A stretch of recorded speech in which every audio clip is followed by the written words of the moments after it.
बहुत बड़ी घटना लखीमपुर खीरी में हुई। 3 बार के विधायक निर्वेंद्र मिश्रा जी की पुलिस के सामने, उनके बेटे के सामने अपराधियों के द्वारा हत्या कर दी गई। और मामला ये था कि वो अपनी जमीन की पैमाइश कराना चाहते थे और कह रहे थे कि जो हमारी जमीन हमारे हिस्से की है वो मुझे मिल जाए, बाकी जो जमीन मैंने रजिस्ट्री की है वो जिसको रजिस्ट्री की है वो ले ले। और इस बात को लेके उनके बेटे से जब कल मुलाकात हुई, उन्होंने बताया कि लाठियों से डंडों से पीट के हमारे पिता को मार दिया गया, हत्या हो गई। बेटा पिता को लेके भागा, गांव वालों ने अपराधियों को पकड़ लिया, अपराधियों को पकड़ के विधायक जी के घर लेके आए और बजाय इसके कि सीओ वहां का क्षेत्राधिकारी उन हत्यारों पे कार्रवाई करता, उन अपराधियों पे कार्रवाई करता, उसने उल्टा जाकर विधायक जी की पत्नी को मारा, उनकी बहू को मारा और उन हत्यारों को छुड़ाकर अपने साथ लेकर चला गया। यह हो रहा उत्तर प्रदेश में पुलिस की गुंडागर्दी। इस तरीके से पुलिस अपराधियों की तरह उत्तर प्रदेश में काम कर रही है। कल मैं जब विधायक जी का पोस्टमार्टम हो रहा था, उस दौरान लखीमपुर खीरी पहुंचा, उनके बेटे से मुलाकात हुई और जो कुछ भी जानकारी उनके बारे में मिली और जो पहले से भी जानकारी थी, निर्वेंद्र मिश्रा जी एक ईमानदार, लोकप्रिय, जनता के लिए संघर्ष करने वाले, उनकी सेवा करने वाले नेता थे। 2 बार निर्दलीय विधायक बनना कोई सामान्य बात नहीं है। और ऐसे व्यक्ति की हत्या हो गई उत्तर प्रदेश में। उनकी पत्नी को पुलिस वाले जाके मारते हैं, उनकी बहू को मारते हैं, उनके बेटे को मारते हैं। पोस्टमार्टम हाउस में जब उनके बेटे संजीव से मुलाकात हुई तो उसकी वो लाइन अभी भी कानों में गूंज रही है कि चाचा, मेरे पिता को पुलिस वालों ने गीदड़ों से मरवा दिया, मेरे पिता शेर थे। ये उनके बेटे संजीव का बयान था। मैंने 3 मांग की और उनके परिवार वालों से बात करके उनके जो मुद्दे थे उसके हिसाब से मांग रखी। नंबर 1, इस हत्या में अपनी संदिग्ध भूमिका निभाने वाले क्षेत्राधिकारी, उस सीओ के खिलाफ हत्या का मुकदमा दर्ज किया जाए और उसकी गिरफ्तारी की जाए। नंबर 2, पुलिस से इस मामले की निष्पक्ष जांच नहीं हो सकती, इसलिए इसकी उच्च स्तरीय जांच कराई जाए पूरे मामले की। नंबर 3, उनके परिवार को एक ईमानदार, जीवन भर ईमानदारी से अपना जीवन जीने वाले निर्वेंद्र मिश्रा के परिवार को 1 करोड़ की मुआवजा राशि दी जाए, सहयोग राशि दी जाए। योगी जी मुझसे नाराज हो जाते हैं, हमारी पार्टी से नाराज हो जाते हैं। 12-12 मुकदमे करवा चुके हैं, पार्टी का दफ्तर बंद करवा चुके हैं। मेरा अपराध क्या है? मैं यही कह रहा हूं और आज फिर दोहरा रहा हूं, उत्तर प्रदेश में ब्राह्मणों की हत्याएं हो रही हैं, अत्याचार और अन्याय उनके साथ हो रहा है। दलितों की हत्याएं, पिछड़ों की हत्याएं हो रही हैं, उनके साथ अन्याय और अत्याचार हो रहा है। यही बात मैंने कही। और निर्वेंद्र मिश्रा जी के मामले में एक ईमानदार व्यक्ति की हत्या हो गई, एक ईमानदार विधायक की, एक जन नेता की हत्या हो गई। और उस मामले में जब मैं परिवार से मिलकर लौट रहा था तो सीतापुर में, अटरिया में योगी सरकार की पुलिस ने पहले तो मेरे गाड़ी के अंदर एक इंस्पेक्टर बिठा दिया, उसके बाद गाड़ियों का काफिला, पुलिस वाले आगे पीछे, यानी उत्तर प्रदेश की जनता मर रही है, बेटियों के साथ बलात्कार की घटनाएं हो रही हैं, हत्या की घटनाएं हो रही हैं, लूट की घटनाएं हो रही हैं, उसको रोकने के लिए पुलिस नहीं है। संजय सिंह के आगे पीछे बंदी बना के पुलिस वाले चल रहे थे, और मुझे अटरिया में लाके गेस्ट हाउस में बगैर बताए एक राज्यसभा सांसद को लाके उस गेस्ट हाउस के अंदर रोक दिया गया।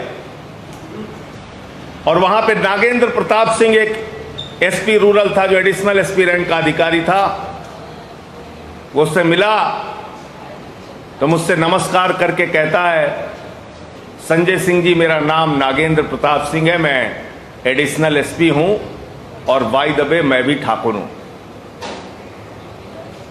ये टोन था उसके बात करने का।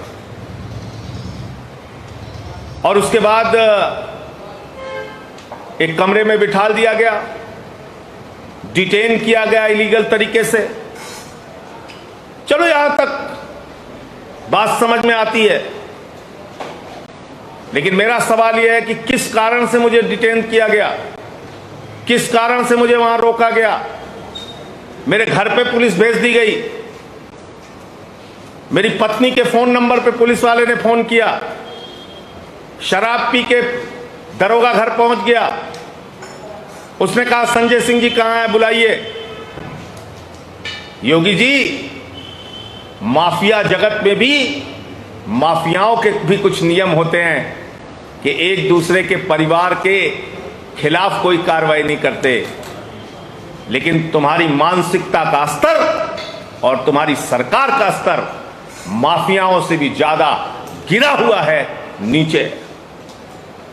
और मैं आज तुमको फिर कह रहा हूं योगी जी, अपने पूरे उत्तर प्रदेश की पुलिस लगा लो, जितने मन में आए मुकदमे लिख लो, जितनी चाहे लाठियां चलवा लो, जेल भेजना चाहते हो जेल भेजो, लेकिन तुम्हारी बंदर घुड़कियों से मैं डरने वाला नहीं हूं। तुमने 12 मुकदमे लिखवाए, 1200 मुकदमे लिखवा लो, 1700 थानों में मुकदमे लिखवा लो। इस तरीके से मुझे रास्ते में रोक के, मेरे घर पे पुलिस भेज के आप क्या बताना चाहते हो? कि मैं ब्राह्मणों पे हो रहे अत्याचार का मुद्दा उठाना बंद कर दूंगा? मैं उनकी हत्याओं का मुद्दा उठाना बंद कर दूंगा? मैं एक ईमानदार विधायक के बेटे, जिसने मुझसे कहा चाचा मेरे पिता को जो शेर थे उनको गीदड़ों से पुलिस वालों ने मरवा दिया, उनके मुद्दे उठाना बंद कर दूंगा इस डर से कि तुम मुझे जेल में भेज दोगे? मैं आज इस प्रेस कॉन्फ्रेंस के माध्यम से ऐलान करता हूं योगी जी, जिस दिन कहोगे 2 आदमी के साथ नहीं, अकेले कालिदास मार गाऊंगा, अकेले, 2 नहीं, हिंदुस्तान नहीं, दुनिया के जिस कोने में रहूंगा, जितना समय आने में लगेगा उतने समय में तुम्हारे कालिदास मार्ग की आवाज पे आऊंगा। और तुम पुलिस के घेरे में चलते हो, मैं कोई सुरक्षा का घेरा लेके नहीं चलता। तुम हथियारों के घेरे में चलते हो, मैं कोई हथियार लेके नहीं चलता योगी जी। और तुमसे डरता नहीं, तुम्हारी सरकार से डरता नहीं। तुम भाजपाइयों के असली चेहरे में जानता हूं, और मैंने तुमसे कहा माफियाओं के भी कुछ नियम होते हैं, एक दूसरे के परिवार के साथ छेड़खानी नहीं करते, उनको तंग करने का काम नहीं करते। तुम्हारा स्तर, तुम्हारी सरकार का स्तर उन माफियाओं से भी ज्यादा नीचे है। आज फिर से एक बार उनके परिवार से मेरी बात हुई, अभी अंतिम संस्कार करने को तैयार नहीं है। लखीमपुर खीरी का एसपी पोस्टमार्टम रिपोर्ट के पहले कहता है उनकी हार्ट अटैक से मृत्यु हुई। आईजी लक्ष्मी सिंह जी जो है वहां की, उनका बयान आ जाता है कि 107-16 का मुकदमा इन लोगों के ऊपर पहले हो चुका है। अरे भाई, 107-16 के मुकदमे में 2 पार्टी होती है। आप कह रहे हो 107-16 में विधायक और विधायक के बेटे के खिलाफ पहले मुकदमा हो चुका है, दूसरी पार्टी कौन थी? उसका नाम क्यों नहीं लिया आपने? क्या मंशा है आपकी? इसलिए अभी उनके परिवार से मेरी फिर बात हुई जब मैं यहां आ रहा था प्रेस कॉन्फ्रेंस में। वो अपनी मांगों पर अड़े हुए हैं। उस सीओ के खिलाफ FIR होनी चाहिए, उसकी गिरफ्तारी होनी चाहिए। उनके परिवार को मुआवजा मिलना चाहिए। इस पूरे मामले की उच्च स्तरीय जांच होनी चाहिए। इससे कम में किसी भी प्रकार का कोई समझौता नहीं है। आम आदमी पार्टी, अगर सरकार ने, योगी जी की सरकार ने जल्द कार्रवाई नहीं की इस मुद्दे पर, तो पूरे प्रदेश में इस मुद्दे को लेकर आंदोलन करेगी, संघर्ष करेगी। हम चुप बैठने वाले नहीं हैं और तुम्हारी बंदर भुड़कियों से तो बिल्कुल डरने वाले नहीं हैं।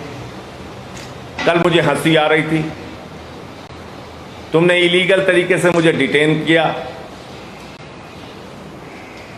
सामने से वार करिए ना योगी जी, सामने से लड़िए ना। ये बच्चों के तरीके आप अपनाते हैं, इन पुलिस वालों को भेज दो, उन पुलिस वालों को भेज दो। ऐसे डरने वाले कोई और होंगे। संजय सिंह को इन चीजों का फर्क नहीं पड़ता।